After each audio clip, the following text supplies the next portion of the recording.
Hello students, welcome to study on Lalitpur. Students, आज के video में हम बात करने वाले हैं राष्ट्रीय आपात के बारे में, जिसका वर्णन स्टूडेंट्स भारतीय संविधान के आर्टिकल 352 में किया गया है।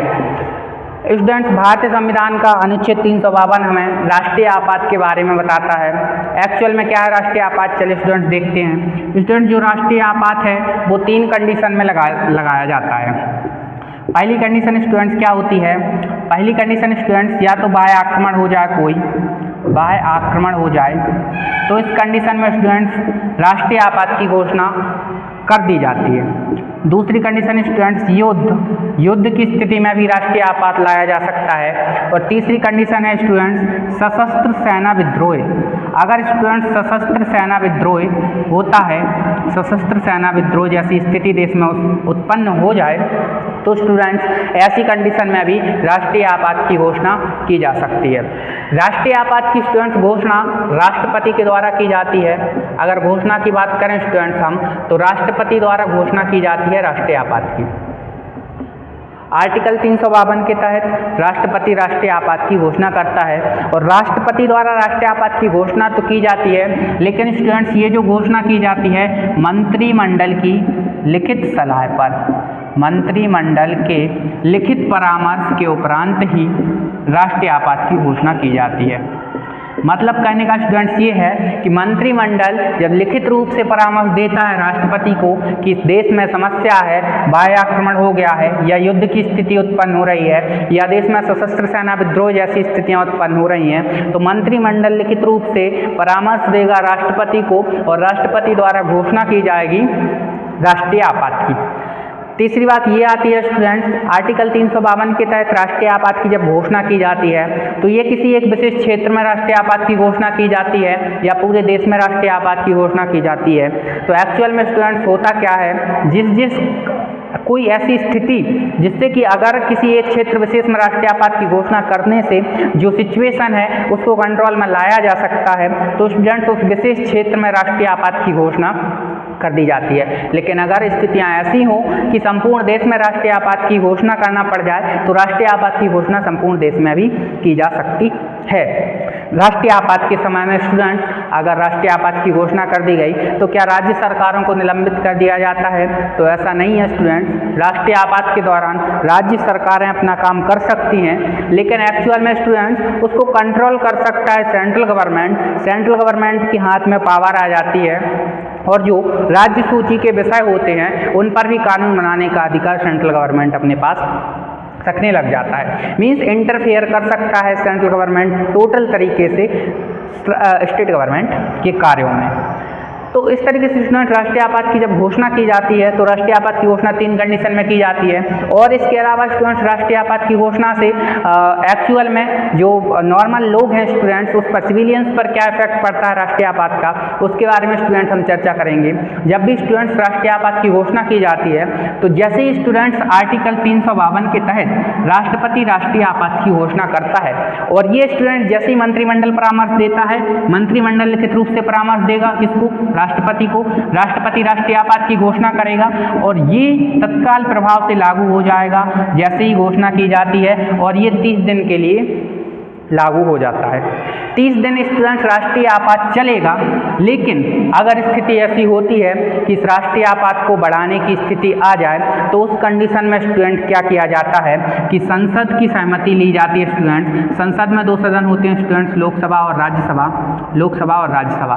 तब स्टूडेंट्स किया जाता है कि संसद की सहमति से, मतलब संसद के बहुमत द्वारा इसकी जो समय अवधि है उसको बढ़ाया जा सकता है। संसद के बहुमत का मतलब, संसद के बहुमत की भी अगर हम बात करें, तो संसद के विशेष बहुमत द्वारा राष्ट्रीय आपात को बढ़ाया जा सकता है सिर्फ और सिर्फ। राष्ट्रीय आपात में यदि वृद्धि करनी है स्टूडेंट, तो सामान्य बहुमत नहीं चलता है, विशेष बहुमत का प्रयोग किया जाता है। इसको हम पढ़ चुके हैं। विशेष बहुमत एक्चुअल में क्या होता है, सामान्य बहुमत क्या होता है, मैं आपको एक बार फिर से बता दूं। जो विशेष बहुमत होता है, जो लोकसभा फॉर एग्जाम्पल अगर लोकसभा में ये प्रस्ताव पारित हो रहा है, तो स्टूडेंट्स क्या होता है कि विशेष बहुमत की स्थिति में लोकसभा में जितने भी सदस्य हैं, फॉर एग्जाम्पल अगर 543 सदस्य हैं लोकसभा में, तो 543 सदस्यों का 2/3 मतलब 66%, 543 सदस्यों का 66% लोगों की सहमति आवश्यक है, तब वो बहुमत में कंसीडर किया जाएगा। ये होता है स्टूडेंट्स विशेष बहुमत। और सामान्य बहुमत स्टूडेंट्स क्या होता है, लोकसभा में कुल प्रेजेंट सदस्य, उस दिन जितने भी सदस्य प्रेजेंट हैं उन सदस्यों का 2/3 निकाल करके प्रस्ताव पारित कर दिया जाए तो वो स्टूडेंट्स सामान्य बहुमत होता है। लेकिन राष्ट्रीय आपात की स्थिति में सामान्य बहुमत नहीं चलता है, विशेष बहुमत के द्वारा ही इस प्रस्ताव को पारित किया जाएगा, तभी इसकी समय अवधि में वृद्धि होती है। और विशेष बहुमत के द्वारा अगर प्रस्ताव पारित हो जाता है तब 30 दिन से फिर स्टूडेंट्स ये इसकी समय अवधि को बढ़ा करके कर दिया जाता है 6 माह, और 6 माह तक स्टूडेंट्स इसको लागू कर दिया जाता है।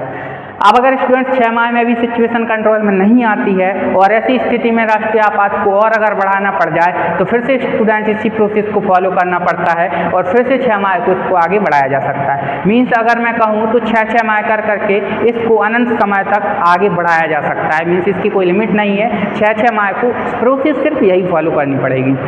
जब तक सिचुएशन कंट्रोल में नहीं आती है इस राष्ट्रीय आपात को बढ़ाया जा सकता है। अगर स्टूडेंट्स कंडीशन ऐसी आ जाए कि 6 माह से पूर्व ही सिचुएशन कंट्रोल में आ जाए तब क्या होता है, राष्ट्रीय आपात को समाप्त किया जा सकता है। और समाप्त करने के लिए फिर से इसी प्रोसेस को फॉलो करना पड़ता है कि संसद के बहुमत द्वारा इसको समाप्त किया जाता है। लेकिन इसके समाप्त करने के लिए स्टूडेंट्स विशेष बहुमत की आवश्यकता नहीं होती है, इसको समाप्त सामान्य बहुमत के द्वारा भी किया जा सकता है। कहने का मतलब ये है कि जब राष्ट्रीय आपात की घोषणा होती है तो उसकी समय अवधि में वृद्धि के लिए तो विशेष बहुमत की आवश्यकता होती है, लेकिन इसको समाप्त करने के लिए विशेष बहुमत की आवश्यकता नहीं होती है, इसको सामान्य बहुमत के द्वारा समाप्त किया जा सकता है। संसद के सामान्य बहुमत द्वारा राष्ट्रीय आपात को समाप्त किया जा सकता है। स्टूडेंट्स अगली बात आती है आर्टिकल 352 जैसे ही लागू होता है, इसके लागू होते ही स्टूडेंट्स ऑटोमेटिकली आर्टिकल 358 लागू हो जाता है। और आर्टिकल 358 के लागू होते ही स्टूडेंट्स जो आर्टिकल 19 है, आर्टिकल 19 को टोटली समाप्त कर दिया जाता है। आर्टिकल 19 को स्टूडेंट समाप्त कर दिया जाता है। कहने का मतलब ये है कि जैसे ही राष्ट्रीय आपात की घोषणा हुई आर्टिकल 358 लागू होता है और आर्टिकल 358 के लागू होते ही स्वतंत्रता के अधिकार को समाप्त कर दिया जाता है। आर्टिकल 19 समाप्त, जिसको हम बैकबोन ऑफ इंडियन कॉन्स्टिट्यूशन कहते हैं, हमारे स्वतंत्रता का अधिकार, जिसमें 6 प्रकार की स्वतंत्रताओं का उल्लेख किया गया है। कहीं भी घूमने फिरने की स्वतंत्रता बंद है टोटली, कुछ भी बोलने की स्वतंत्रता टोटली बंद, और कई प्रकार की इसमें जो 6 प्रकार की स्वतंत्रताएं हैं उनको छीन लिया जाता है आर्टिकल 358 के लागू होते ही। और आर्टिकल 358 तत्काल प्रभाव से लागू हो जाता है जैसे ही आर्टिकल 352 के तहत राष्ट्रीय आपात की घोषणा की जाती है। इसके साथ ही स्टूडेंट्स आर्टिकल 359 भी आता है। आर्टिकल 359 भी स्टूडेंट्स अगर राष्ट्रपति चाहे तो आर्टिकल 359 का प्रयोग भी कर सकता है राष्ट्रीय आपात की स्थिति में।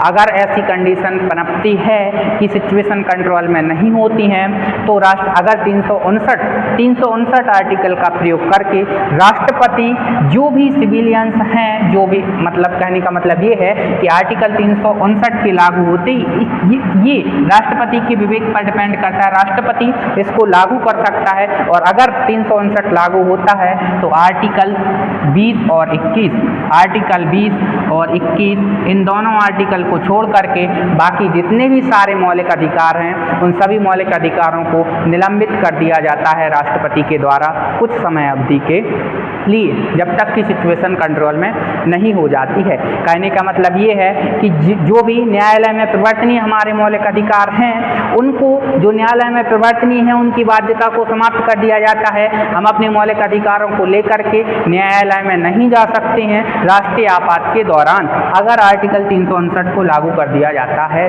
तो।